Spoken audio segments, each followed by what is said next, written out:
ஏலாதி. இதுவும் 14 கீழ்கணக்கு நூல்களில் ஒன்று. அறநூல். ஏலம், ஏலக்கான்னு நினைக்கிறேன்.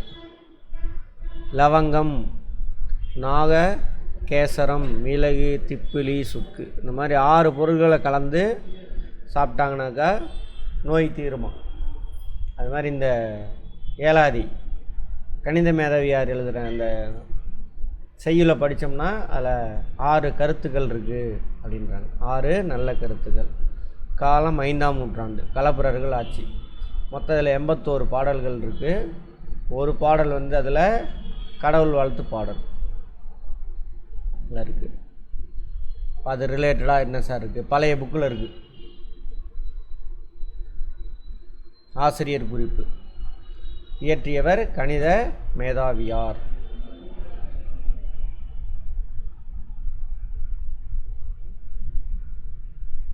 இவருக்கு இன்னொரு பேர் கணித மேதையர். கணித மேதாவியார் இன்னொரு பேர் என்னது, கணித மேதையர். சமண சமயத்தர். களப்பிரர் காலம்ல சமணம் தான் ஃபுல்லாகவே. அறக்கருத்துக்கள் சொன்னது எல்லாமே அவங்க தான்.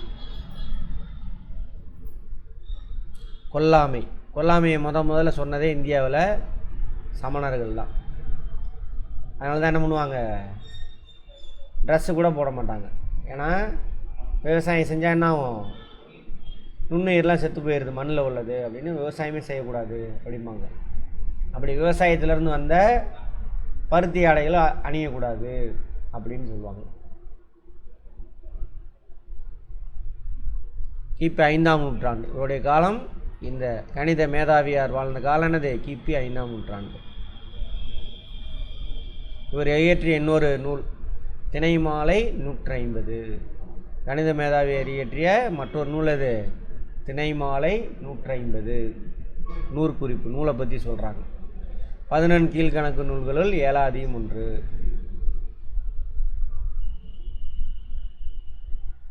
சரியா. சிறப்பு பாயிரம், தற்சிறப்பு பாயிரம், அதெல்லாம் நமக்கு தேவையில்லை. உட்பட மொத்தம் 81 வெண்பாக்களை கொண்டது. அதான் 81 பாடல்களை கொண்டது. ஒரு பாடல் எதை பற்றினது, கடவுள் வாழ்த்து. மற்ற 80 பாடல் வேறு வேறு.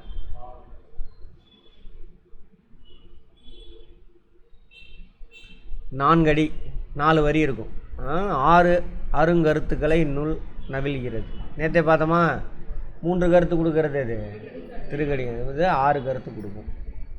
அடுத்தது, இந்நூல் தமிழருக்கு அருமருந்து போன்றது.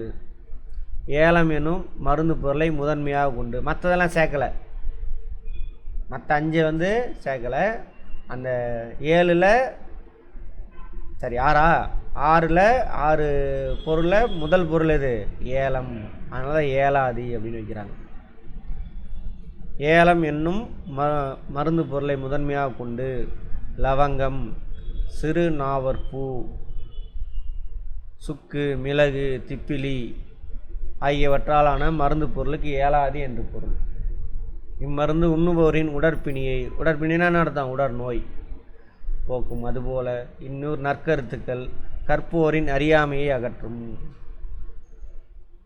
சரியா. விலங்கு தன்மையிலிருந்து மனித தன்மைக்கு மாற்றும். அதாவது 59வது பாடல் நம்ம கொடுத்துருக்காங்களாமா. பழைய புக்கு ஏலாதி. கணித மேதாவியார். பிறருக்கு பணிந்தும் நல்வழியில் நடந்தும் மாண்புடைய சான்றோர் அறிவுரைகளை பின்பற்றியும், மாண்புடைய சான்றோர் அறிவுரைகளை பின்பற்றியும் நுண்ணறிவு நூல்களை ஆராய்ந்தும் அவை நவிலு வண்ணம், அதில் கூறப்பட்டுள்ளது போல் வாழும். நவிலு வண்ணம்னா அதில் கூறப்பட்டிருக்கிற மாதிரி வாழ்கிறது. வாழும். பழியிலா மன்னன் நூல்கள் எல்லாம் போற்றும்படி வாழ்வான். புரியுதா அண்ணனே. பிறருக்கு பணிந்து நடக்கணும். சரியா. நல்வழி நடக்கணும். சான்றோர் அறிவுரை கேட்கணும். நுண்ணறிவு நூல்களை ஆராயணும். சரியா. அதன்படி என்ன பண்ணணும், வாழணும். அப்படி வாழக்கூடிய மன்னனை பற்றி எல்லா நூல்களையும் போற்றி புகழ்வார்கள் அப்படின்னு சொல்லி சொல்கிறாங்க. வணங்கி அப்படின்னா பணிந்து. மாண்டார்னா மாண்புடைய சான்றோர். மாண்டார்னா இறந்து போனான்னு அர்த்தம் வரும். அப்படி இல்லை, மாண்புடைய சான்றோர் அறிவாளிகள் நிறைய கற்றவர்கள் அவங்கள தான் சான்றோர்னு சொல்லுவாங்க. நுணுங்கிய நூல், நுண்ணறிவு நூல்கள். நுணுங்கிய நூல்னான்னு அர்த்தம் நுண்ணறிவு நூல். இதில் இருந்தால் கேள்வியே வரும் உங்களுக்கு. நோக்கினா ஆராய்ந்து. இப்போ பாருங்கள், இப்போ தான் புரியும். வணங்கி, பிறருக்கு பணிந்து, வலியொலிகி, நல்வழியில் நடத்தல். வலியொலிகினா அர்த்தம் நல்வழியில் நடத்தல். மாண்டோர் சொல் கொண்டு, மாண்டோர் மாண்புடைய சான்றோர்கள் அறிவுரைகளை பின்பற்றி. நுணுங்கிய நூல் நோக்கி, நுண்ணறிவு நூல்களை ஆராய்ந்து. ஓகேவா? நோக்கினான்னு அர்த்தம் ஆராய்ந்து. நுழையா, இணங்கி, பால் நோக்கி வாழ்வான். இதெல்லாம் வச்சு ஒருத்தன் வாழக்கூடிய. பால் நோக்கி வாழ்வான் பழியில்லா மன்னனாய். நூல் நோக்கி வாழ்வான் நுனித்து. எல்லா நூல்லையும் என்ன பண்ணியிருப்பாங்க, அவனை பற்றி பேசுவாங்க அப்படிங்கிறார். இதில் கேள்வி என்ன வரும், வணங்கி கொடுத்துட்டு, வணங்கினா என்ன அர்த்தம், பணிந்து. மாண்டார், கட்டாயம் இதை கேட்பான். அந்த லைனை கொடுத்துட்டு மாண்டார் சொல், இதில் மாண்டார் என்ற சொல்லுக்கு பொருள் என்னன்னு கேட்பான். ஆனால் வணங்கியே நமக்கு தெரியும் பணிந்து அப்படின்னு சொல்லிட்டு. மாண்டார்னா என்ன அர்த்தம், மாண்புடைய சான்றோர். நுணுங்கிய நூல், நுணுங்கினா நான் நுணுங்கி போன நூல்னு வரும். நுண்ணறிவுடைய நூல்கள், நுண்ணறிவு, நுணுக்கமான விஷயங்கள் சொல்லப்பட்டிருக்கக்கூடிய நூல், அதான் நுண்ணறிவு நூல். நோக்கி அப்படின்னா என்ன அர்த்தம், ஆராய்ந்து என்ன அர்த்தம். இதில் இதுதான் இந்த 5 கொஸ்டின் வருங்க. அதேமாரி இதை முழுசாக கொடுத்துட்டு பொருள் என்னன்னு கேட்கலாம். படிச்சிங்கன்னா உங்களுக்கு புரிஞ்சிடும். இப்போது அப்புறம் 1 2 3 4 வார்த்தைக்கு அர்த்தம் கேட்கலாம். அப்புறம் ஆசிரியர் குறிப்பு கேட்கலாம். ஏலாதியின் ஆசிரியர் யார் கேட்கலாம். அதில் எத்தனை பாடல்கள் உள்ளன கேட்கலாம். ஓகேவா? அவருக்கு இன்னொரு பேர் என்ன, மேதாவியாரனுடைய கணித மேதாவியாரனுடைய இன்னொரு பேர் என்ன, எந்த சமயத்தை சார்ந்தவர், அவர் எந்த காலத்தை சார்ந்தவர், எந்த காலம், 5ஆம் நூற்றாண்டு, கிபி 5ஆம் நூற்றாண்டு. அவ்வளோதான். வேறு என்ன இருக்குது, அந்த ஏலாதி அந்த பொருள்கள் எது எது, ஏலாதி மருந்து தயாரிக்கிறாங்களோ அந்த பொருள்கள் எது எது, ஏலம், லவங்கம், சிறுநாவற்பூ, சுக்கு, மிளகு, திப்பிலி, இதெல்லாம்.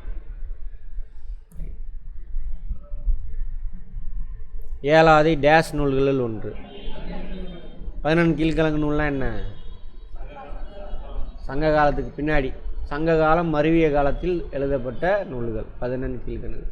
இது எல்லாமே எதோட தொடர்புடையது, அறக்கருத்துக்கள் ஃபுல்லாகவே. அறம் என்ன மதத்தோடு தொடர்புடையது, சமண மதம் தான் எல்லாமே. அப்போ தமிழ்நாடு முழுவதும் பரவி இருந்த மதம் எது, சமண மதம்.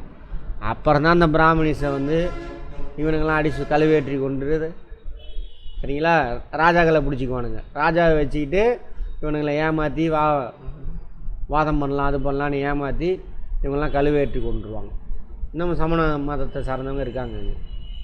சரி, இவங்க தங்கிறதுக்காக உருவாக்கப்பட்டதான் என்னது, குடைவரை கோயிலெலாம். அதிலேருந்து வந்தது தான் கோயில் அந்த கான்செப்டே. ஏன்னாங்க இவன் ட்ரெஸ்ஸு போட மாட்டானுங்க.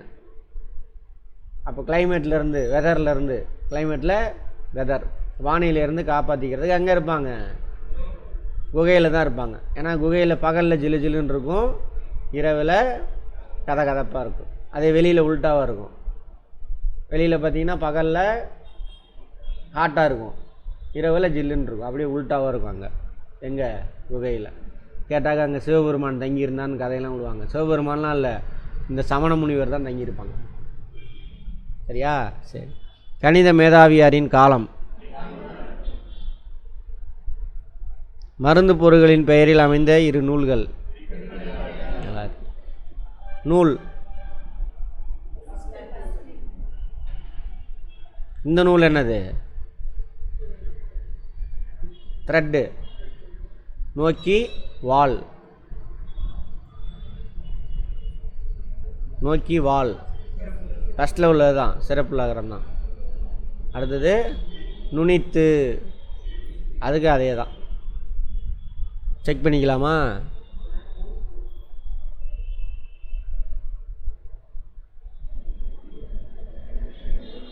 நூல், நூல் ஓகேவா?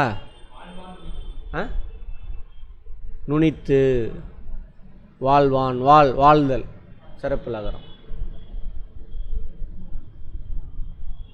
அவ்வளோதான். 8 தொகை நூல்கள் நற்றிணை, நல்ல குறுந்தொகை, ஐங்குறுநூறு, ஒத்த பதிற்றுப்பற்று, பரிபாடல், கலியோடு கலித்தொகை, அகநானூறு, புறநானூறு. இது என்னது 8 தொகை நூல்கள். 10 பாட்டு முருகாற்றுப்பறை, புறநராற்றுப்பறை, என்ன 12 அது மாதிரி முல்லைப்பாட்டு அதெல்லாம் வருது. சரி, அதெல்லாம் வரும். அவ்வளோதான். ஏழாவது ஒன்று தான் இருக்குது.